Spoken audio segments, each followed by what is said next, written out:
Low ಮಚ್ಚ ಇವಾಗೆಲ್ಲ ಮಕ್ಳು ಬೋಳಿ ಮಕ್ಳು ಆಗ್ಬಿಟ್ಟವ್ರಪ್ಪ.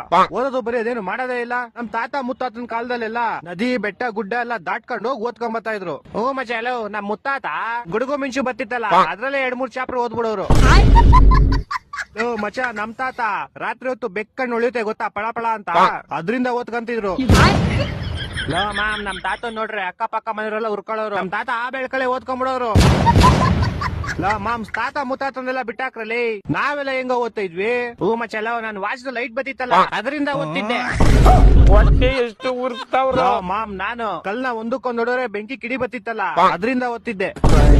ಎಂತ ದೊಡ್ಡ ತಿಕ್ಕಲು ಕುಡುಕ್ ನನ್ ಮಕ್ಳು. ಮಚ್ಚ ನಮ್ಮ ಮನೇಲಿ ನಾನು ರಿಮೋಟ್ ಲೈಟ್ ಬರುತ್ತಲ್ಲ ಆ ಲೈಟ್ ಇಂದ ಓದ್ತಾ ಇದ್ದೆ. ಒಂದೊಂದಲ್ಲ ಲೋ ಮಾಮ್ಸ್ ನನ್ ಕತೆ ಕೇಳ್ರಿ ಇಲ್ಲಿ. ಒಂದ್ ಬುಕ್ ಬೆಂಕಿ ಹಚ್ಬಿಡ್ತಿದ್ದೆ. ಆ ಬೆಂಕಿ 6 ವರ್ಷದಲ್ಲಿ 3-4 ಬುಕ್ ಓದ್ಬಿಡ್ತಿದ್ದೆ.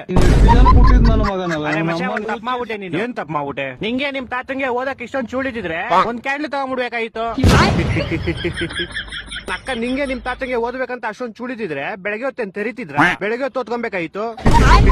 ಅಕ್ಕ ನೀನೇನ್ ಅವಲೇ ನನ್ ಆಗ್ತಾ ಇದ್ಯಾ? ನಿಮ್ ತಾತ ಮುತ್ತಾತನ ಬಗ್ಗೆ ನಮ್ಗೇನ್ ಗೊತ್ತಿಲ್ಲ ಅನ್ಕೊಂಡ್ಬಿಟ್ಟಿದ್ಯಾ?